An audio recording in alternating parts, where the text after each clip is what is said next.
खबर हाथरस से, जहां भगदड़ मामले में यूपी सरकार की तरफ से गठित एसआईटी ने जांच रिपोर्ट गृह विभाग को सौंप दी है। मुख्यमंत्री योगी आज ये रिपोर्ट दी गई है उन्हें। इस रिपोर्ट पर वो सीनियर अफसरों के साथ चर्चा करेंगे। इस रिपोर्ट में सिलसिलेवार तरीके से ये बताया गया है कि किस तरीके से ये पूरी भगदड़ मची, क्या इंतजाम थे, किसका क्या रोल रहा और घटना के लिए जिम्मेदार कौन है। इसमें 128 लोगों के बयान दर्ज किए गए हैं। आगरा की एडीजी अनुपमा कुलश्रेष्ठ और अलीगढ़ की डिविजनल कमिश्नर चैत्रा वी ने ये रिपोर्ट तैयार की है। समझा जा रहा है कि इसी रिपोर्ट के आधार पर कोई कार्रवाई हो सकती है।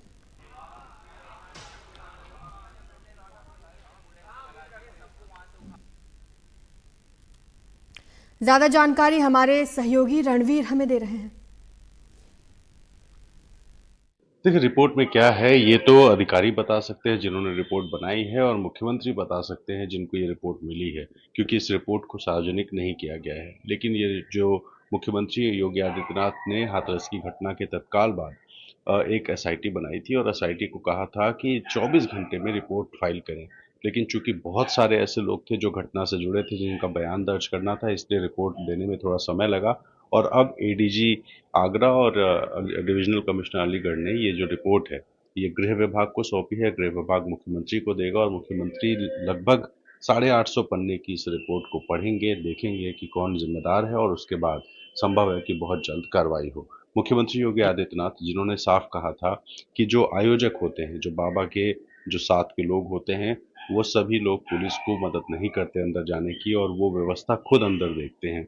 साथ ही जो भी इस मामले में जिम्मेदार होगा उस पर कार्रवाई का आश्वासन मुख्यमंत्री योगी आदित्यनाथ ने दिया था। और अब ये जो रिपोर्ट आ गई है तो माना जा रहा है कि इस रिपोर्ट के आधार पर कार्रवाइयों का जो सिलसिला है वो शुरू होगा। इस रिपोर्ट ने कोशिश ये की है पता करने की कि किसका क्या रोल था, किसने लापरवाही की, और जो 80,000 की परमिशन थी तो 2.5 लाख लोगों की भीड़ इकट्ठी हुई है, तो इसमें इंतजाम किस तरह के थे और क्या होने चाहिए थे। तो तमाम ऐसे एंगल्स हैं, जो ऐसे पहलू हैं, जिन पहलुओं को लेकर के मुख्यमंत्री इस रिपोर्ट के आधार पे तय करेंगे कि कार्रवाई किस पे होनी है। और अब संभव है कि इस रिपोर्ट के बाद कार्रवाइयों का दौर हाथरस की घटना में शुरू हो जाए। जी, ये एसआईटी थी जिसको 24 घंटे में एक जल्दी वाली रिपोर्ट देनी थी कि कारण क्या रहे और जिम्मेदारी किसकी थी।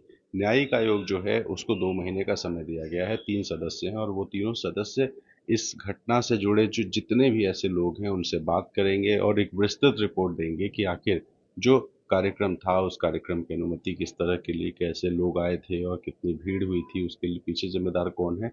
तो दोनों रिपोर्ट्स में जो टाइम ड्यूरेशन है वो बहुत अलग है। जो एसआईटी थी उसके पास 24 घंटे का समय था, हालांकि थोड़ा समय ज़्यादा लगा, और जो न्यायिक आयोग है उसके पास 2 महीने का समय है, ताकि वो विस्तार से बैठ करके इस पूरी घटना के बारे में बताए और इसके आधार पर आगे इस तरह के जो आयोजन होते हैं उसमें इस तरह की घटनाएं ना हो, ये एक जो तैयारी है वो सरकार कर सके। तो दोनों रिपोर्ट्स अलग हैं।